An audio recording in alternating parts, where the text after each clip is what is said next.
lá por 7 anos, na boda do Cordeiro. Aí sim nós vamos morar na Nova Jerusalém com Jesus. Glória a Deus, amém. Então, eu opinei com o pastor porque eu tinha uma agenda, né, para fazer no final de semana aqui em São Paulo. Aí surgiu a oportunidade de eu estar aqui. Então eu antecipei um pouquinho a minha vinda, que seria na sexta-feira, amanhã, para estar aqui, para compartilhar um pouquinho mais do nosso Deus e das maravilhas que Ele faz na nossa vida. Mas antes de começar a testemunha, eu queria ler com a igreja uma palavra. A minha Bíblia está muito cheia de... Irmãos, abre as suas Bíblias no livro de Marcos, capítulo 4, verso 35 a seguir.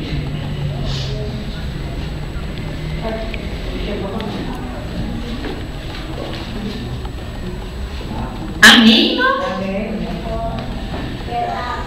A palavra do Senhor diz assim: Jesus acalma a tempestade. Eu não sei a tempestade que você está vivendo, mas saiba que Jesus está no teu barco. E se Jesus está no teu barco, você sabe que Ele vai acalmar qualquer temporal na tua vida. A palavra diz assim: e naquele dia, sendo já tarde, disse-lhe: passeiam para outra banda. E ele, deixando a multidão, o levaram consigo, assim como estavam no barco. E havia também com eles outros barquinhos. E levantando-se um grande temporal e vindo, e subiam as ondas por cima do barco. E da maneira que se enchia, ele estava na polpa, dormindo, sobre uma almofada, e despertando-no, dizendo-lhe, e eles despertando, repreendem. Irmãos, eu deixei. E o mestre, dizendo-lhe: mestre, irmãos, eu deixei meu óculos em casa e é meio complicado. Vou ter que pôr um pouquinho mais para longe. Mestre, se não te dá que pereçamos. E ele, despertando, repreendeu o vento e disse: mar, cala-te, aquieta-te. E o vento aquietou, e houve grande bonança. E disse-lhe: por que sois tão tímido? Ainda não tendes fé? E sentiram um grande temor eles uns aos outros. Mas quem é esse que até o vento e o mar lhe obedecem? Vamos tomar assento, por favor. É tão interessante, né? Que, segundo os historiadores da navegação, um barco, quanto mais profunda a água que ele estiver, mais a navegação vai ser apropriada para o barco navegar. Se o barco estiver navegando em águas rasas, ele corre o risco de encalhar. Você não está entendendo o que eu quero falar, mas você vai entender. Se nós navegarmos na vida espiritual em águas rasas, espiritualmente, nós vamos encalhar. Nós vamos parar a caminhada.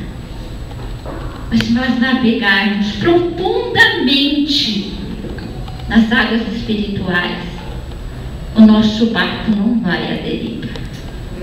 O nosso barco vai prosseguir. Amados, eu vou deixar esse texto, depois eu ainda dentro um pouquinho. Eu vou contar um pouquinho do que Deus fez na minha vida e que Ele pode fazer na sua também. Porque o meu Deus não é diferente do seu. E um dia que Jesus morreu lá na cruz do Calvário, Ele morreu pela humanidade inteira. missionária que não é melhor do que ninguém, porque na cruz do Calvário Ele verteu o seu sangue por todos nós. Então o Senhor, Ele enviou seu Filho para que morresse por todos nós. E se nós fizermos alguma coisa da parte do Senhor, Ele é tão misericordioso, tão bondoso para conosco, que Ele vai nos dar. Em 2007, no dia 18 de março de 2007, eu aceitei Jesus como meu Salvador. Eu tenho para dizer para vocês que este é o maior testemunho que alguém pode dar. Qualquer um que está aqui. Esse é o maior testemunho que nós temos para dar. É no dia que nós aceitamos Jesus Cristo como nosso Salvador. O que vem me acontecendo depois? Nada teria acontecido se eu não tivesse me rendido aos pés do Senhor. Então, no momento que eu aceitei Jesus como meu Salvador no dia 18 de março, eu comecei a viver. Ali começa a minha história de vida, porque dali eu sobrevivi. Então eu passei a ter uma vida com Cristo. Aí você vai dizer assim, depois que eu começar a testemunhar, você vai dizer assim, mas missionária,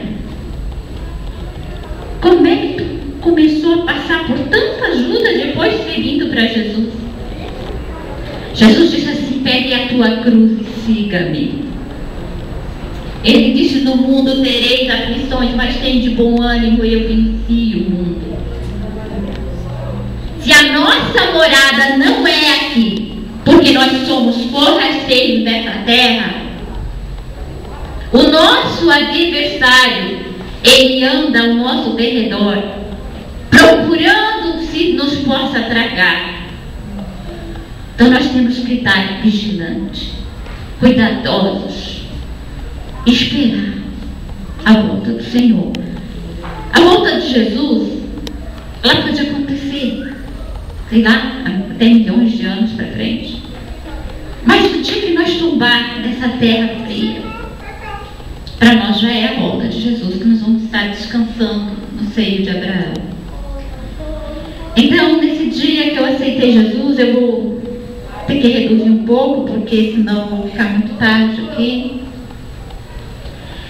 É tão interessante que às vezes algo tem que acontecer na nossa vida, nós temos que perder algumas coisas para que o milagre de Deus aconteça.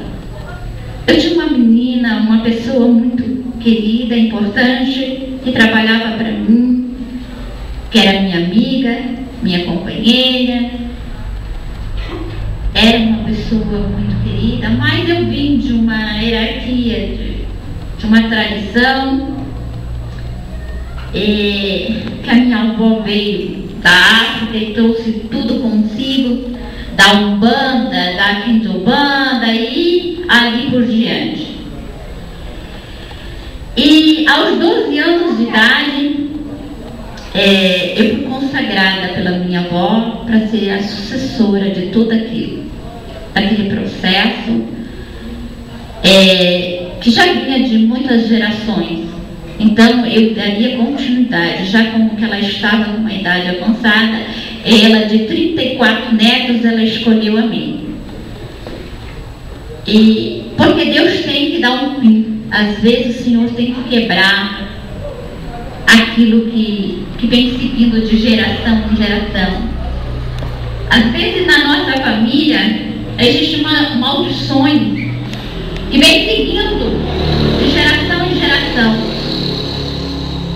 Aí o Senhor vai lá e levanta você para quebrar toda aquela heresia, aquela maldição que vem vindo ali, para que depois dali aquela maldição seja quebrada e toda a família seja reestruturada. E então eu odiava os crentes. Isso era minha casa uma pessoa cristã. Mas devido a um pedido de um irmão meu de sangue, e que eu tenho muito carinho por ele, ele disse: essa menina precisa de um lar. Você precisa de uma pessoa de confiança para colocar dentro dessa sua casa. Então eu decidi contratar aquela menina, mesmo ela sendo uma cristã. Ela ficou 11 anos na minha casa, mas eu não aceitei Jesus. Ela cuidou dos meus filhos,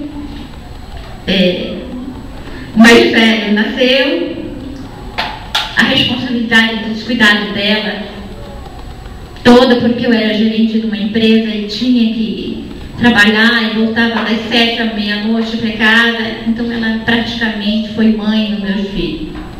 Depois nasceu a minha menor, a Vivi, e ela continua cuidando da minha casa, como se fosse dela, de tudo que você podia imaginar. Eu senti uma paz tão grande dentro do meu lar, mas eu nunca entendi aquilo. Que não era só a presença da Júlia, mas sim a presença do Espírito Santo de Deus que havia na vida daquela jovem. E aos 29 anos de idade, ela foi numa fazenda, ia ser preparada uma festa, e ali ela foi até o curral para tirar leite de uma vaca, e uma cobra, um urutu, mordeu ela. Ela saiu da minha casa 9 horas da manhã, 4 horas da tarde ela estava morta. Então, vocês imaginam o desespero? Eu perdia, não uma pessoa que fazia o meu trabalho em casa, mas uma grande amiga. Meus filhos perdiam uma mãe, porque ela foi muito mais mãe dos meus filhos do que eu mesma. Eu não tive tempo, eu não vi meus filhos crescer, mas ela cuidou deles para mim. Então eu entrei em desespero. E quando eu chegava em casa, parecia que a minha casa estava tão vazia. Não tinha. Porque faltava a presença do Espírito Santo de Deus que tinha ido. Não era só a Júlia que tinha ido, mas sim a presença de Deus na minha casa. E as coisas começaram a ser tumultuadas na minha casa. E foi então que eu fui para a igreja. Eu cheguei lá, o Espírito Santo de Deus falou comigo. E eu pude vir, me render aos pés do Senhor. Então, no momento que você toma uma atitude e que você se coloca na presença de Deus e Ele começa a agir na tua vida. Eu não sei o que tem feito. É você ficar parado na caminhada. Mas saiba que você tem que tomar uma atitude para que o Mestre venha agir na tua vida. E logo então aconteceu, vou deixar um fato aqui, né? Vou abreviar. Eu tinha feito alguns exames médicos, e quando eu fiz esses exames médicos, eu engavetei, e logo meses depois eu peguei e dei uma olhada nesses exames médicos, aonde apontava que eu estava com tumor próximo ao meu pulmão. E ali eu fiz, naquele dia eu já era uma recepcionista à porta da igreja, na cidade de Joinville, aonde eu morava. Então, quando começou o culto, eu estava na porta e os irmãos passavam, e eu não queria falar com ninguém, porque eu estava muito entristecida, porque tem momentos na nossa vida, irmãos, que é só nós e Deus. Tem fatos que nós ficamos ali sofrendo calado e começamos a entrar em conflito com Deus e dizer: Deus, agora o que eu faço? eu te aceitei, depois de tantos anos, eu te aceitei como meu Salvador, e agora eu estou condenada à morte. Então, irmãos, eu estava angustiada. Eu lembro que era um pastor aqui de São Paulo, pastor Luiz. Este pastor estava na tribuna e eu percebi que ele ia até a direção da porta. E quando ele chegou, ninguém sabia que eu estava com essa enfermidade, só eu. Ele disse assim: a tua enfermidade não é para a morte, mas é para a honra e glória do meu nome. E o meu nome vai ser exaltado por toda a terra. Glória a Deus, aleluia, Jesus. Então naquele momento eu tomei posse da vitória. Naquele momento eu acreditei, porque eu sabia que era Deus que estava falando comigo. Irmãos, Deus não é homem para que minta, e nem o filho do homem para que se arrependa. Quando Deus fala, Ele cumpre. Mas não é na nossa hora, é na hora dele. Então o missionário foi curado naquele dia, não. Passaram-se 8 meses. Eu fui para a medicina, fiz todos os exames, e aí tinha mais um tumor na cabeça. Já não era um, eram 2. Mas o Senhor tinha prometido me curar. Como é que ia ter mais outro tumor? Eu confiei na palavra dele, porque ele é fiel para cumprir a sua palavra. E comecei a fazer quimioterapia. Vocês viram as imagens ali? Ficava internada ali 40 dias, 50 dias, voltava para casa. Mas as coisas iam se agravando cada vez mais. Cada vez, em vez de eu ficar melhor, eu ficava pior. A minha saúde ia de mal a pior. Aí chegou no ponto em que a medicina disse: não tem mais jeito. Dona Noeli, nós temos que... O diagnóstico é este. A senhora quer morrer em casa, com sua família, com seus familiares? Porque o que nós podemos manter é mais alguns dias só. Só mais alguns dias nós vamos manter aqui. Com um aparelho você vai sobreviver mais alguns dias. Mas se você for para sua casa, você vai ficar com seus filhos umas 48 horas. É o que a gente pode dizer. Porque esse tumor do cérebro, ele vai estar prestes a explodir. E não há como nós fazer uma cirurgia para retirar ele daqui. Ele está num ponto crítico que não tem como ser removido. Mas, irmãos, o Senhor tinha prometido me curar. Então eu fiz como o rei Ezequias. Eu virei para o canto e disse: Senhor, tu prometi me curar, Senhor. E agora? Mas eu também não aguento mais a dor, Senhor. Tu sabe o quanto eu tenho sofrido aqui. Se tu quiser me levar, me leva. Mas se tu me deixar, Senhor, eu irei aonde tu mandar. Glória a Deus, aleluia. E naquele momento, eu estava de olhos fechados, irmãos. Eu vi, irmãos, aonde? Eu vi aquele congresso que passou ali. Eu via. Eu lá no hospital de Curitiba, e no congresso, eu nem sabia que ia acontecer congresso. Era em Joinville. Eu via assim. Eu via cada pastor que estava lá. Eu via a roupa que eu estava vestida. Eu disse para o doutor André: me leva para cá. Eu assino aí e você manda uma ambulância me levar para casa da minha irmã em Joinville. Ele disse: não, se a senhora quiser, a gente vai mandar. Vou conversar com o seu esposo, vou conversar com a sua irmã, e se eles consentir, eu mando a ambulância levar você. E assim fizeram.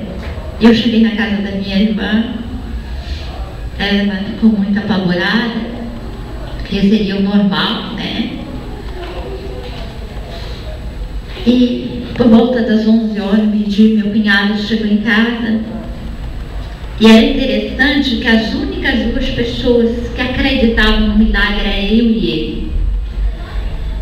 Minha irmã era uma mulher guerreira, uma mulher de muita confiança em Deus, mas ela se dava por satisfeita de ter a irmã dela, a irmãzinha querida dela, e ter aceitado Jesus. Então para ela já era algo, porque é o especial de nós, nós temos a certeza da salvação. Então ela tinha a certeza que eu iria partir com o Senhor. Para ela já estava muito, porque essa minha irmã, a gente passou a conviver depois dela ter uns 14, 15 anos, porque eu não fui criada com minha família, com meus pais.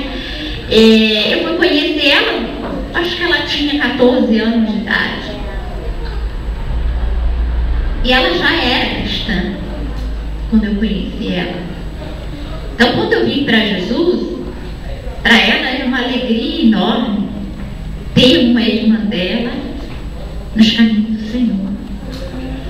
E é tão interessante que quando o Maurício ficou assim debruçado na minha cama, eu disse: Jesus vai me curar. Ele disse: eu sei que ele vai te curar. Eu disse assim: mas é no congresso que ele vai me curar.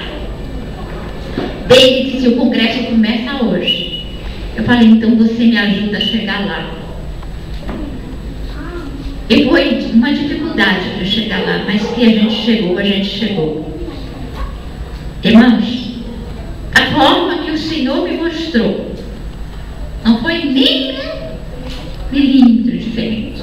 Eu entrei naquele corredor, exatamente como eu tinha visto lá no hospital. E quando eu cheguei na frente, exatamente o câncer saiu para fora. Agora você vai entender, se estava alojado, natural seria sair pelo nariz, pelo ouvido. Por que eu vomitei?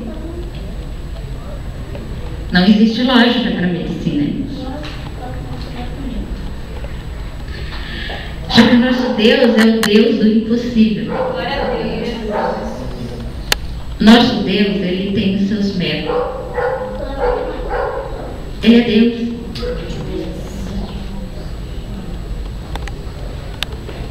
Não tem como explicar? Não. Porque o que Deus faz não se explica, mas se justifica. Porque Ele é Deus. O poder é dele, a honra é dele, a glória é dele. Tudo é para Ele. Aleluia. E quando Ele quer, Ele faz. Mas nós temos que estar dispostos a deixar Ele agir na nossa vida. Nós temos que ter fé. Porque a palavra do Senhor diz: se tiverdes fé como um grão de mostarda, direi que este monte transporte para outro monte. Qual monte que o Senhor está falando, irmãos? São nossas enfermidades, as nossas lutas, nossos problemas. Esses são os montes que têm que ser transportados da nossa vida para o oceano. E o Senhor transforma. Ele vai transportando aquilo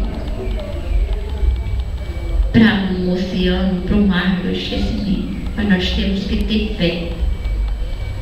Porque sem fé é impossível agradar a Deus. E foi por fé que Abraão saiu da sua terra, da sua parentela, e foi para a terra que o Senhor mostrou. E é por fé que nós temos que viver. Porque nós não vimos Jesus, mas nós cremos que Ele existe.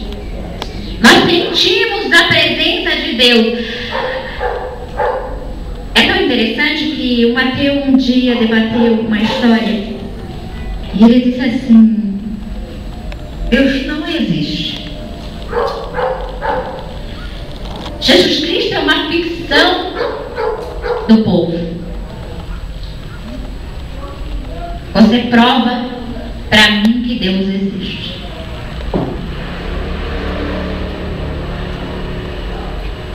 Irmãos, como vamos provar que Deus existe? Sentindo Ele, sentindo a presença dele na nossa vida.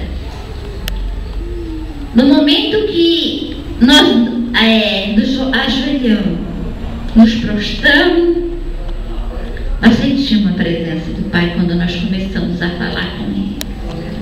Naquele momento de dificuldade, de luta, o que acontece? Nós clamamos o Senhor, Ele entra com providência. Ele trabalha para os seus filhos. Às vezes não é como nós queremos. Porque o trabalhar do Senhor é muito diferente do nosso.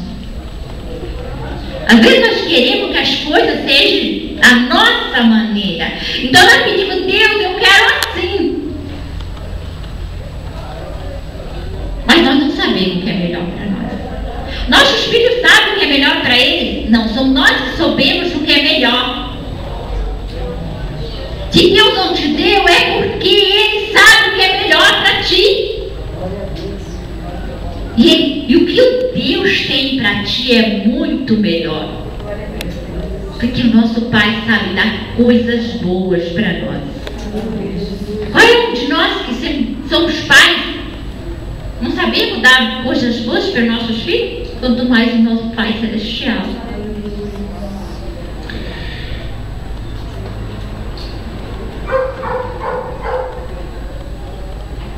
A missionária, Deus te curou?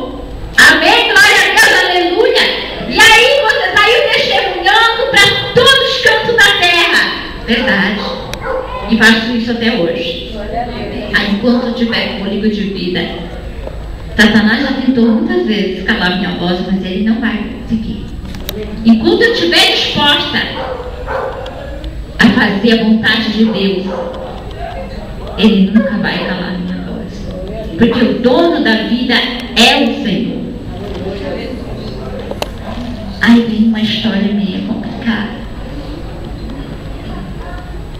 Porque eu vim de uma geração de maldição. Vocês viram aquele homem que está do meu lado? Não tinha um homem do meu lado? Sim. Era meu esposo. Ele viu tempo de enfermidade.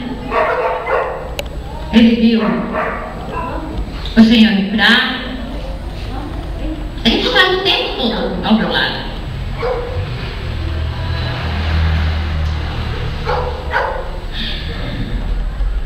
Às vezes, irmão, Satanás, ele não vai usar alguém lá de longe para nos afrontar. Ele vai usar aquele que está mais pertinho de você.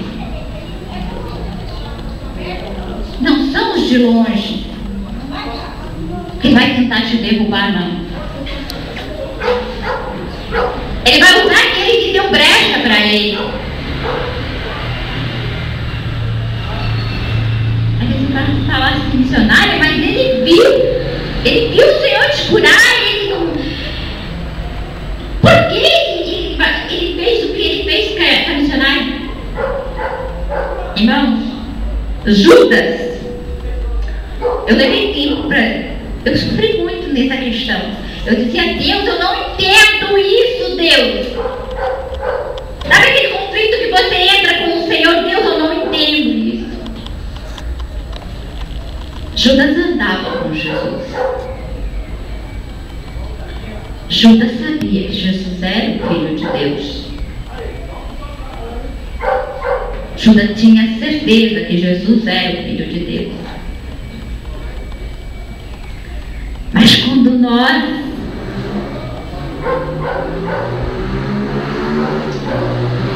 deixamos falar mais alto, e quando isso desce ao coração, Judas vendeu Jesus por uma merreca, 30 moedas de prata. Nossos inestimável. Olha o valor que ele vendeu Jesus. Mas por que Judas deixou os valores descer ao coração? Assim foi meu ex-marido. Eu não posso dizer que ele partiu para a eternidade, não, porque é só naquele dia que nós vamos ver isso. Naquele dia a gente tem surpresas, né? Então não cabe a mim julgar, porque o Senhor diz que nós não devemos julgar ninguém. E não estou aqui para falar mal dele também não, irmãos, porque eu acho assim que houve uma permissão em trabalhar de Deus para tudo o que aconteceu. Então aquele homem começou a proibir eu a de testemunhar, a de ir nas igrejas. Por que você vai testemunhar se você foi curada naquele congresso no meio de mais de 20 mil pessoas? Pra quê? Isso passou na internet, todo mundo sabe. Você sabia? Não, né? Aí eu ia testemunhar, voltava para casa, minha vida virou um inferno dentro de casa, as lutas se levantaram cada vez mais, e eu orava ao Senhor e pedia ao Senhor que Ele restaurasse meu esposo.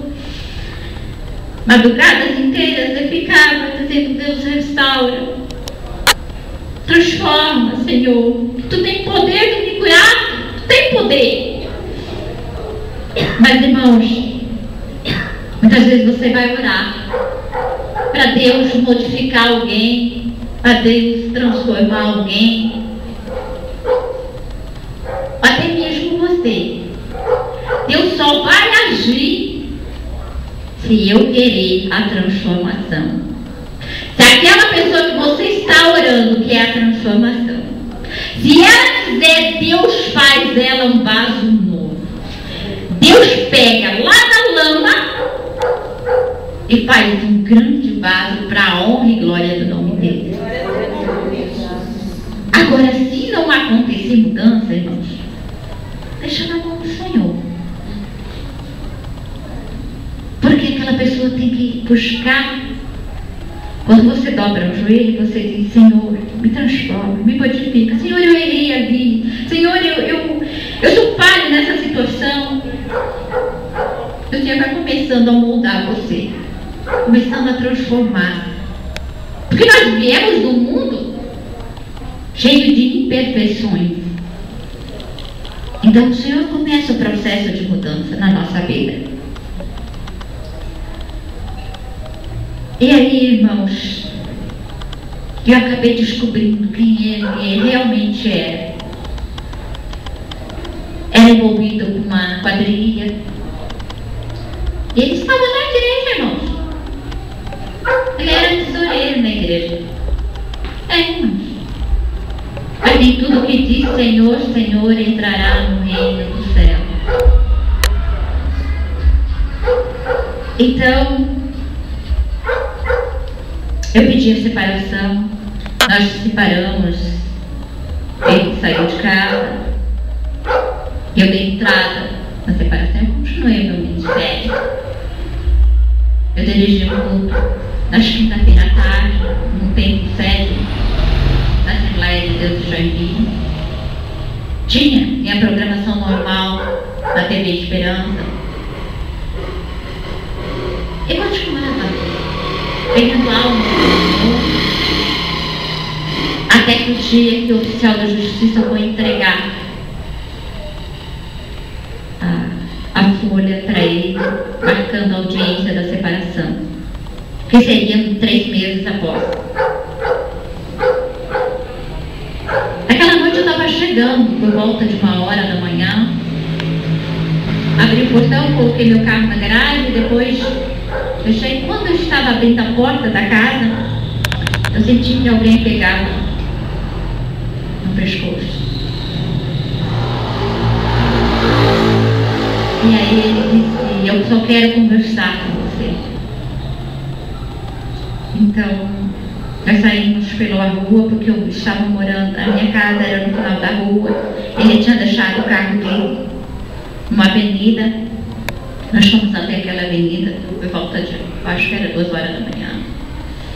Chegou o carro, ele mandou entrar, ligou o carro e saiu. Eu disse, nós não viemos aqui para conversar. Nesse momento ele pegou uma bolacha. Eu sei que eu não estou aqui contra quem come essa bolacha, porque, né, meus filhos amam aquela bolachinha redondinha, recheada, mas eu tenho pavor aqui. Aquele recheio me dá uma angústia. Eu nunca comi aquela bolacha. É verdade. Nem com veneno, né? E aí, irmãos, ele deu aquela bolacha e disse, come. Olha, eu não vou comer, eu vim aqui para conversar com você. Então, naquele momento, ele deu um tapa para empurrar a bolacha na minha boca. E a bolacha ficou dentro da minha boca. Então, sangrou. No que sangrou, eu peguei do painel do carro uma toalha e trouxe, segurei. E com essa outra mão, eu tirei o que deu, coloquei no bolso do meu casaco. E ele começou, daí eu tirei a toalha, coloquei no painel e fiquei com a boca livre. Ele achou que eu tinha engolido aquela bolacha. Então ele ficou rodando a cidade. Acho que por volta de uns 40 minutos, uma hora que não tem muita diminuição do peso. Vou dizer que assim, foi 40 minutos, uma hora, foi por aí. Ele disse, tu não vai morrer, demônio. É verdade. Só que, irmão, ele falou pro demônio, não pra mim, né? Eu fiquei calada, porque não se tratava da minha pessoa. Ele disse, eu vou te levar para te matar lá na minha casa, na casa dele. Então, eu estava em Joinville, ele me levou para o município de Araquari. Se vocês pesquisarem na internet, vocês vão ver tudo isso que eu estou falando para vocês. E quando chegou na casa dele, tinha um portão. E o controle remoto não funcionou. Então, ele desceu, aí colocou o carro na garagem de ré. No que ele deu a ré, eu tirei do meu bolso a bolacha e joguei na garagem. O resto da bolacha, porque um pouco tinha ficado na minha boca.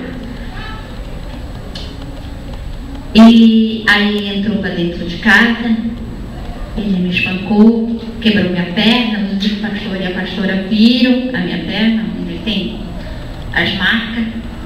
Então, com a escopeta ele batia até quebrar minha perna. Eu fiquei...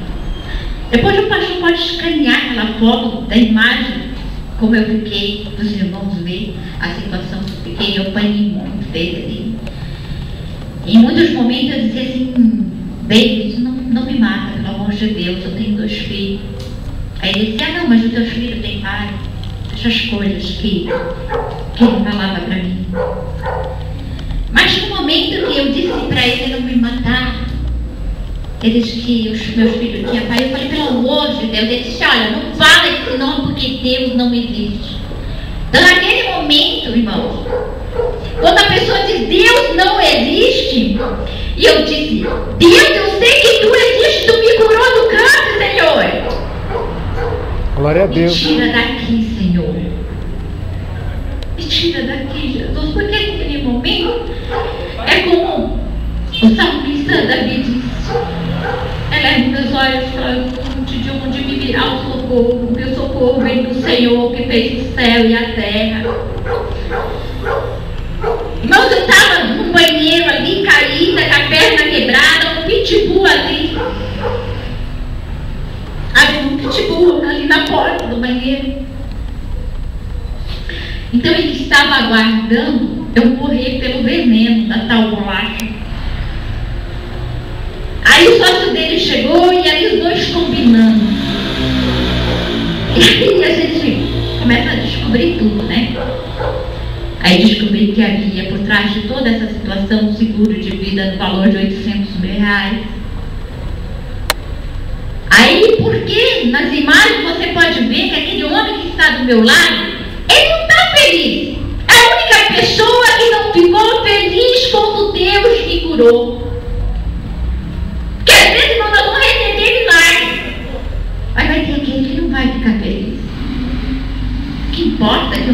Senhor seja glorificado. O resto é resto. Então, eles planejaram. Nós vamos lá buscar o carro dela e vamos esperar ela morrer. Nós levamos na Serra de São Bento, é uma serra muito grande, entre Rio Negrinho e São Bento, lá em Santa Catarina. E vamos jogar ela naquela serra, jogar fogo no carro, jogar ela de espinhadeira abaixo. A minha bolsa, Valéria, eu vou mostrar as fotos do carro. Você podia pegar para mim? E aí, nós... É tão interessante que o nosso Deus é lindo, é maravilhoso. Nosso Deus, ele... Ah, tá aqui, tá com o pastor. Então ali eles fizeram café, tomaram café, os dois, planejando toda a minha morte. Eu caí ali naquele local. E daqui um pouco, eles pegaram e sentaram no sofá e adormeceram. Pai, que Deus seja abençoado em nome de Jesus. E então, irmão, quando duas pessoas sequestram alguém, eles vão dormir, um dorme e o outro fica acordado. Mas os dois, depois de ter tomado uma boa garrafa de café, adormeceram. Quando Daniel entra na cova dos leões, o que os leões fazem? Vão dormir.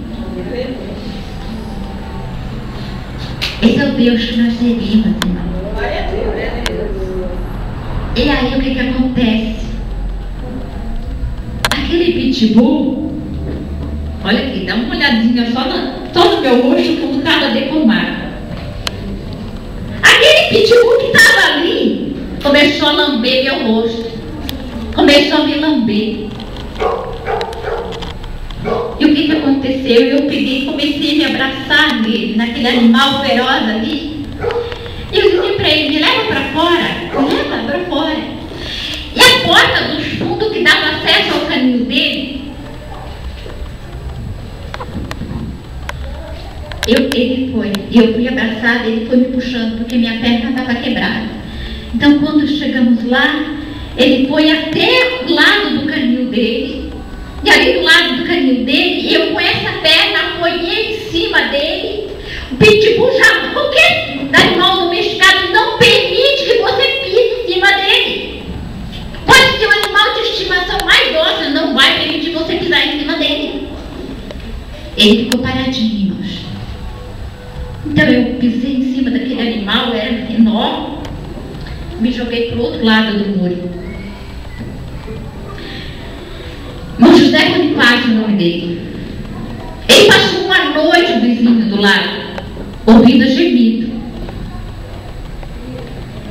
E ele tinha que levantar 5 horas da manhã para trabalhar, mas ele ouvia aquele gemido, acendia a luz e ficava debruçada na janela olhando.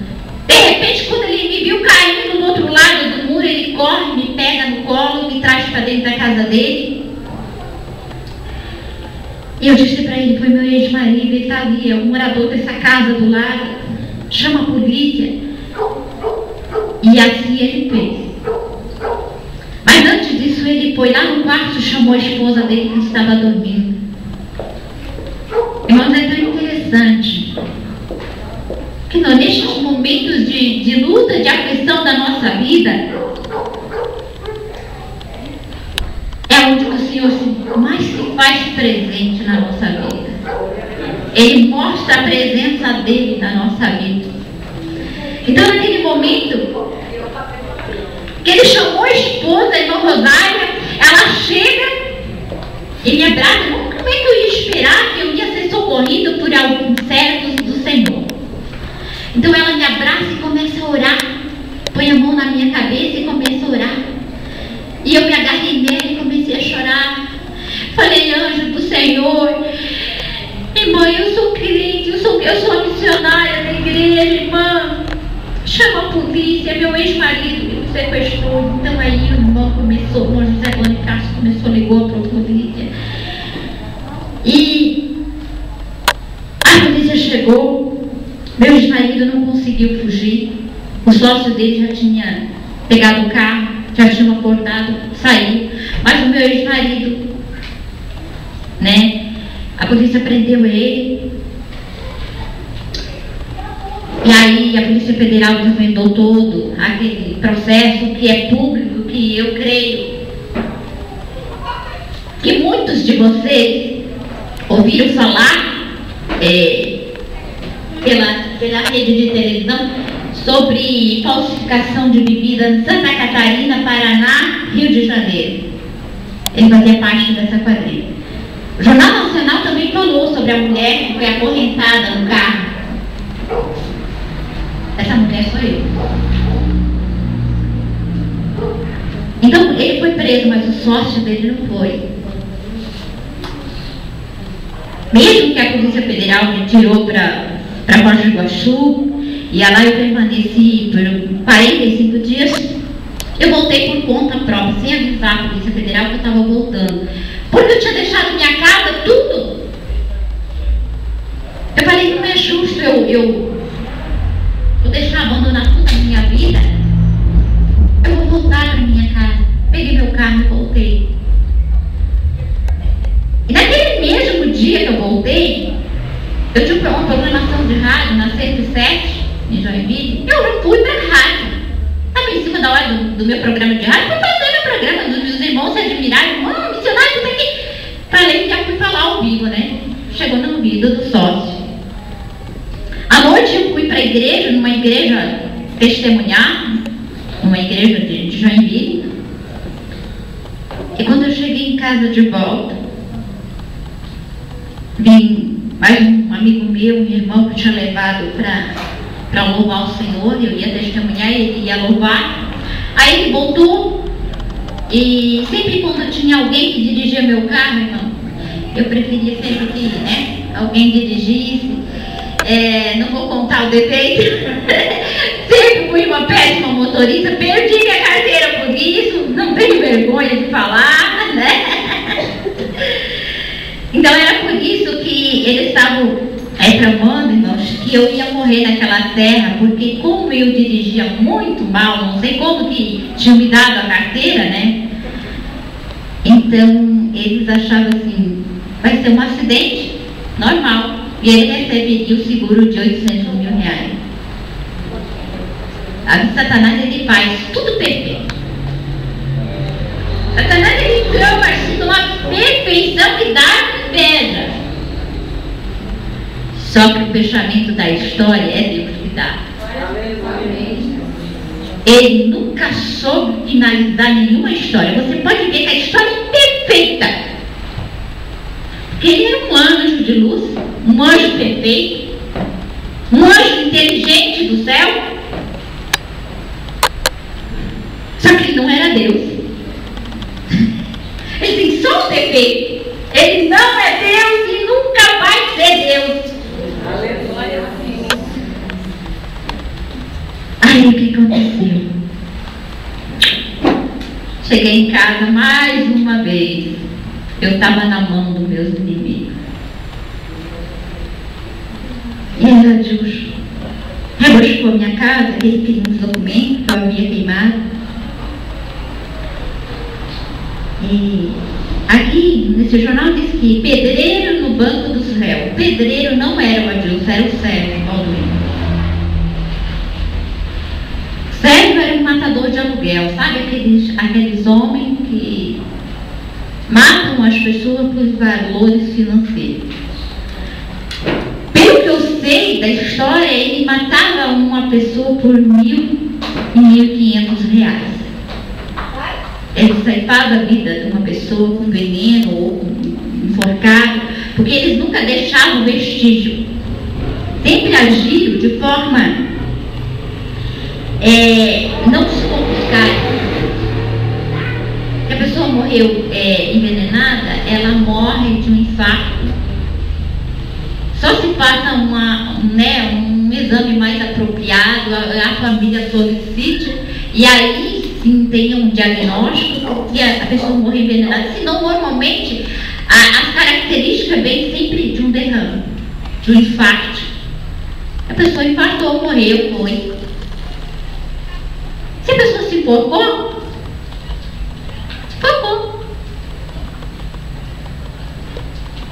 mas não era um enforcamento que a pessoa jamais desejava ser enforcada. Sérgio viu Jesus me curar, frequentava a minha casa. Então, no momento que o Sérgio estava me segurando ali para Deus procurar os documentos, eu disse: Sérgio, já matou tantas pessoas, Sérgio, mas eu vou te dizer que eu sou diferente. Você também é diferente. Você não é qualquer um. Você é escolhido de Deus. Você tem a marca da promessa. Você tem a presença do Espírito Santo de Deus. Então você não é um qualquer. Você não é só mais um.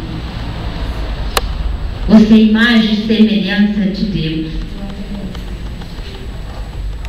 Eu disse: Sérgio, se tu me matar, é para Deus que tu vai ter que prestar conta do meu sangue. É para Deus, Sérgio. Não é para o homem, não é para qualquer um. Porque eu sou filha de Deus, Sérgio.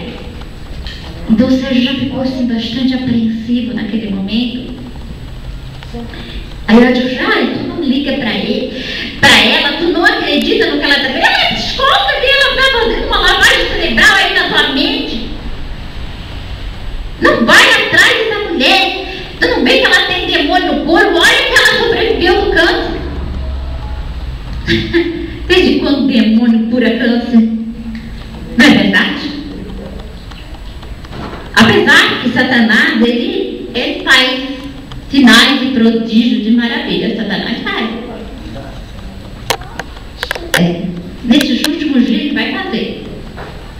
Mas nós sabemos que o único que tem poder de operar grandes obras é só o Senhor.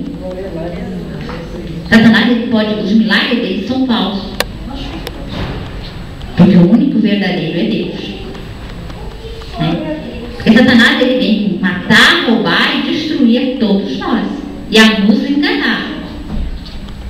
Mas o Senhor é que nos revela as coisas dele. E aí, irmãos, eles saíram comigo no carro. Eu estava acorrentada às mãos, em pé. Então, por isso que aqui diz assim, que a mulher estava acorrentada no banco do carro. Meu carro tinha um defeito. Quando eu comprei ele, eu comprei zero. E aí, eu nunca mandei consertar ele, porque para mim estava ótimo. Então, para dar partida, você tinha que ir até me voltar. Depois você dá partida, porque se você leva direto, ele andava um pedaço e aí morria. E eu falava que era o burrinho, pagou, eu vou embora, pego o ônibus e vou embora, deixa ele lá na estrada, porque ninguém conseguia mais ligar ele. Então ele saiu comigo dali da minha casa, com o meu carro, chegou numa curva, o carro parou. Uma curva meio deserta, no sentido Joinville-Araquari, numa rua que dava acesso. Aí os dois se apavoraram. Não, nós vamos ter que botar fogo nela aqui mesmo, não dá para levar ela para outro lugar. Aí já começaram a passar as fitas em volta de mim, e a corrente nos pés e na mão, me acorrentaram ali. Eu estava no banco carona. Eu estava ali. Isso é um caso público, Você tem pesquisando na internet, você vai ver. Dá só uma olhada como é que ficou esse banco. Eu estava ali. Aí o que acontece? Olha o lado que eu estava. Como ficou? Irmãos, o bombeiro estava a 2 quadras ali, abastecendo num posto de gasolina. Nosso Deus é o Deus da providência. Ele move céus e terra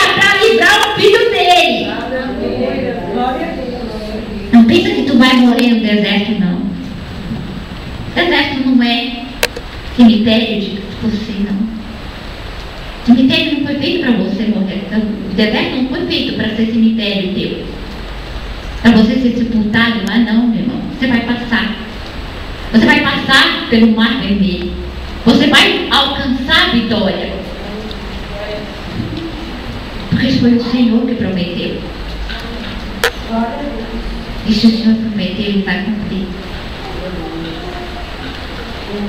Então, eles colocaram 5 litros de álcool na minha cabeça.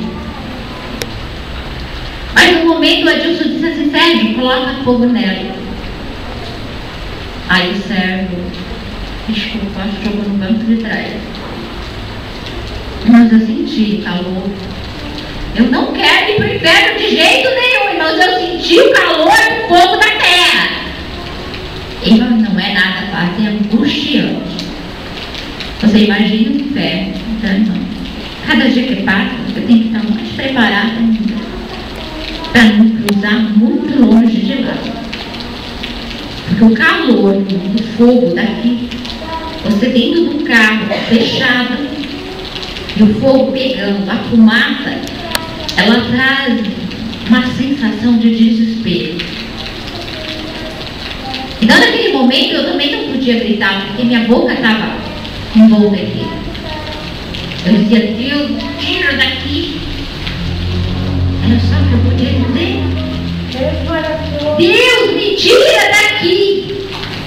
Porque Deus tira você da onde você estiver. Não importa. Porque Ele disse: se passares pelas águas, elas não te sobreviverão.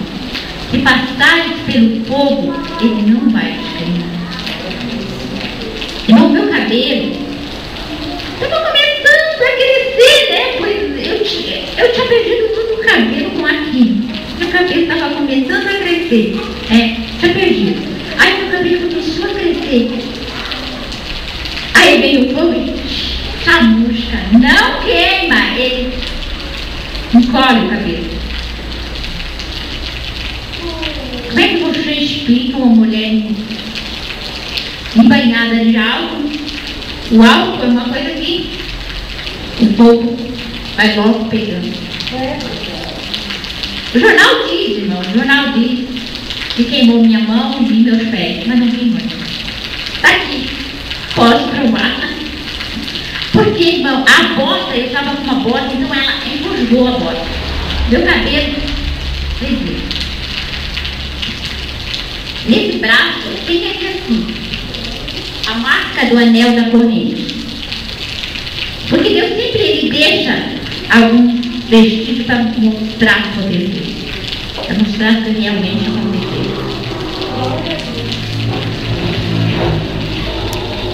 O socorro veio na hora certa. O bombeiro chegou. O bombeiro que me socorreu queimou todas as costas com o fogo que agrediu ele de tirar da vida dele, até ele cortar a corrente. Mas queimou o bombeiro, queimou você, não. Mistério? No dia do julgamento, nesse dia do julgamento do Sérgio, o juiz perguntou se eu queria estar lá. Eu queria. Porque no dia que aconteceu, então eu disse para a polícia que se tratava, e nós fomos até a casa do Sérgio, ele foi preso. E ele chegou, estava na delegacia prestando depoimento, então ele dizia para o delegado: eu não conheço essa mulher, não sei que nome que é, não conheço. Aí o delegado começou a interrogar ele: tu sabe que aquela mulher que você colocou fogo, ela morreu carbonizada? Aí ele disse: não, eu não botei fogo nela. Acusação, porque ele não queria ser cúmplice, dar conta da minha vida, do meu sangue para Deus. No momento ele se confessou: não, eu não ponhi fogo naquela mulher, eu não vi fogo no banco de trás. Aí o delegado abriu a porta, eu estava na outra sala, o delegado me trouxe, e eu vi o Sérgio assim, frente a frente. Eu disse: Sérgio, tu precisa aceitar e eu te perdoo por tudo que você fez. Aí eles não me deixaram falar mais com ele, me retiraram dali, mas eu via lágrimas correndo no olho dele. Toda essa informação que eu tenho, irmãos, que o Sérgio vai ser presbítero agora. Às vezes alguém tem que passar por alguma coisa para Deus salvar outro. Ele está cumprindo pena ainda do presídio de Joinville. Mas mais está ganhando almas para Jesus. No momento que o Espírito Santo começou a trabalhar na vida dele, ele deixou de ser aquilo que ele era. Mas missionário, como é que Deus vai transformar um homem que era matador, matava qualquer pessoa por R$1.000, por R$1.500? Deus transforma. Porque o Sérgio cria a transformação de Deus na vida dele. E Deus transforma qualquer um. No momento que você queira que Ele transforme a sua vida, Ele vai modificar. Ele vai modificar quem for preciso. Mas tem que haver alguém disposto a pagar o preço para a mudança na vida. E eu louvo a Deus pela vida do Sérgio. Eu louvo a Deus porque ele soube, naquele momento, ver que Deus tinha feito na minha vida. E ele, não por minha pessoa, mas ele pôde se arrepender dos fatos, de tudo que ele tinha feito e se entregar a Deus. Porque aquele que se entrega a Cristo é uma nova criatura. As coisas velhas passaram e eis que tudo novo se formou na vida daquela pessoa. Irmãos, no julgamento do Sérgio, o juiz perguntou para mim. A gente não quer que o promotor de justiça e o juiz, normalmente eles fazem muita interrogação tanto para a vítima, né, como para o acusado. E isso é de partes, né, no julgamento acontecer isso.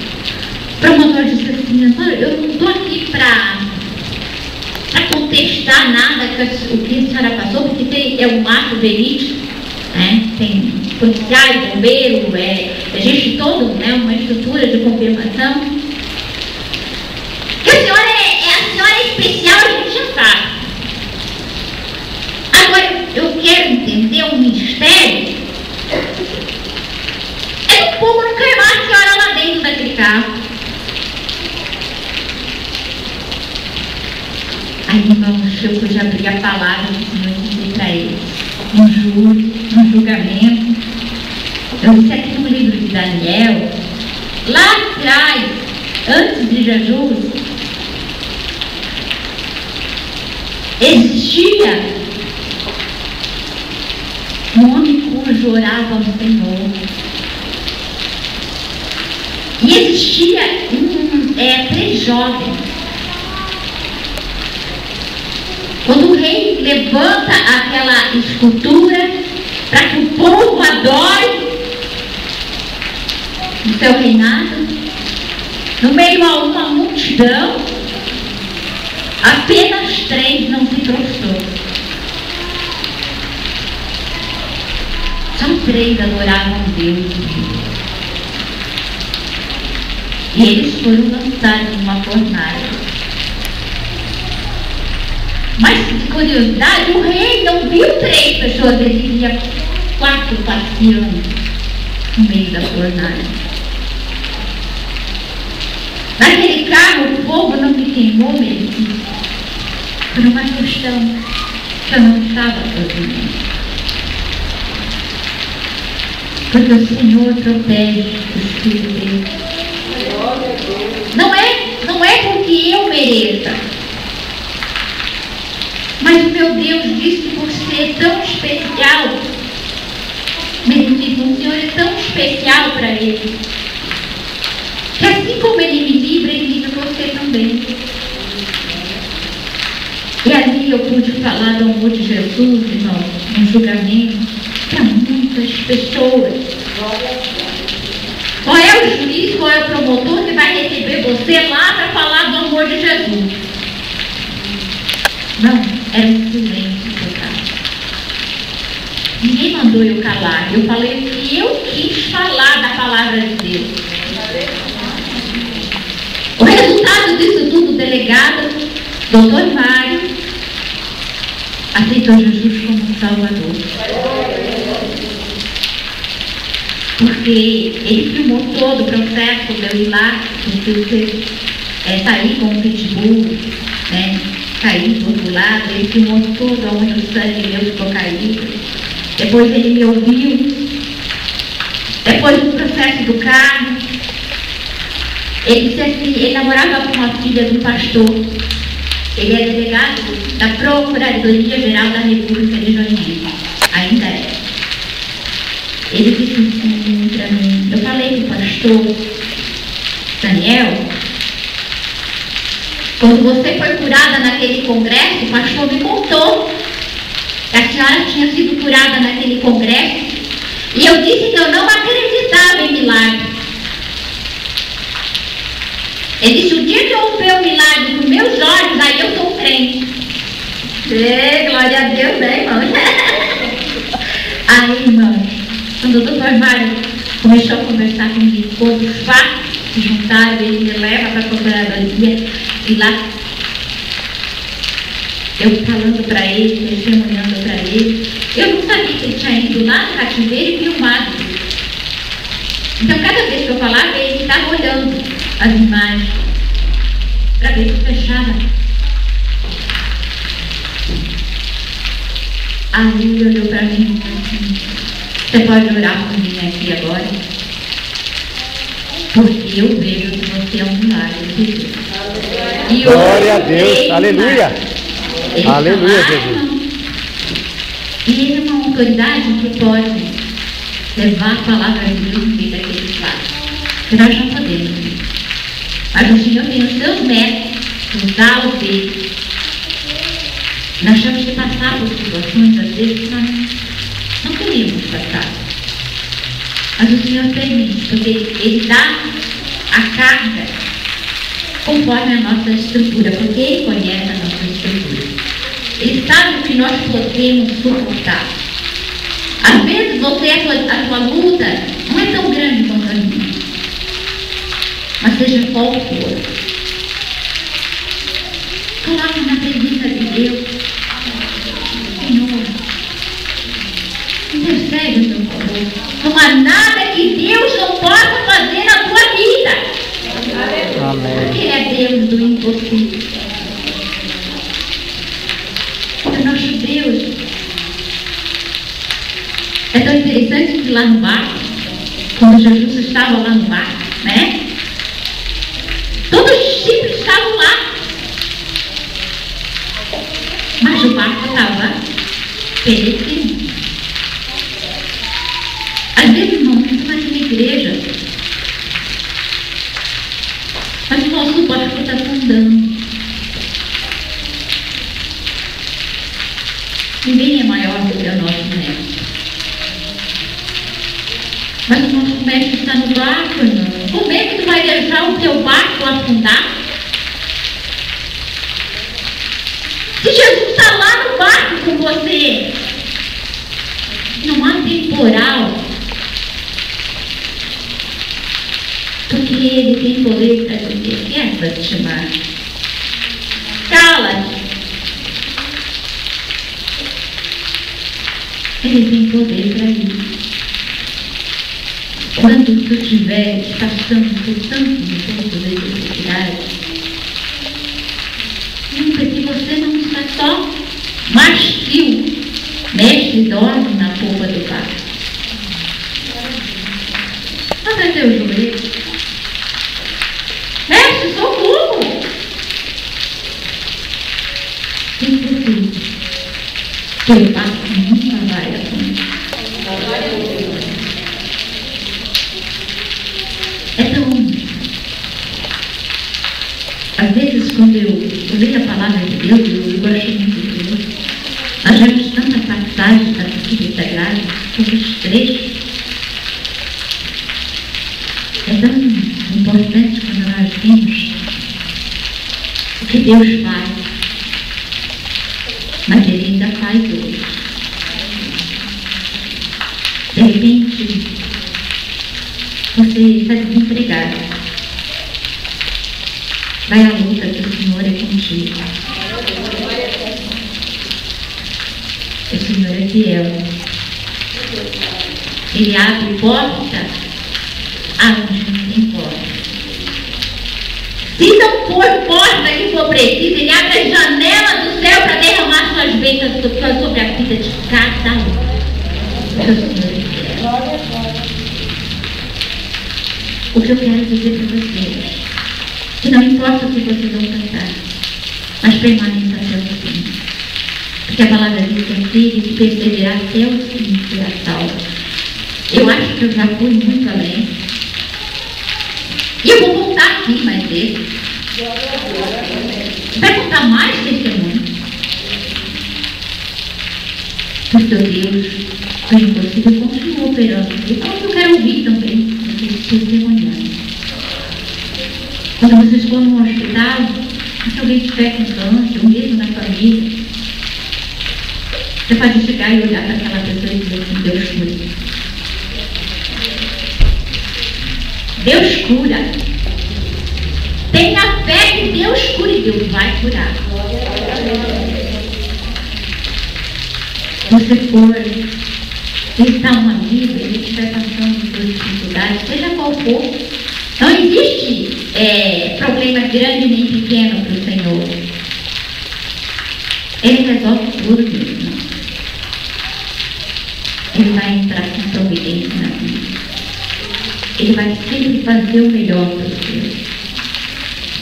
Eu agradeço pela atenção de cada um. Espero que vocês tenham alcançado aquilo que vieram buscar a parte do Senhor para a vida de vocês. Se não receberam, hoje, continue esperando.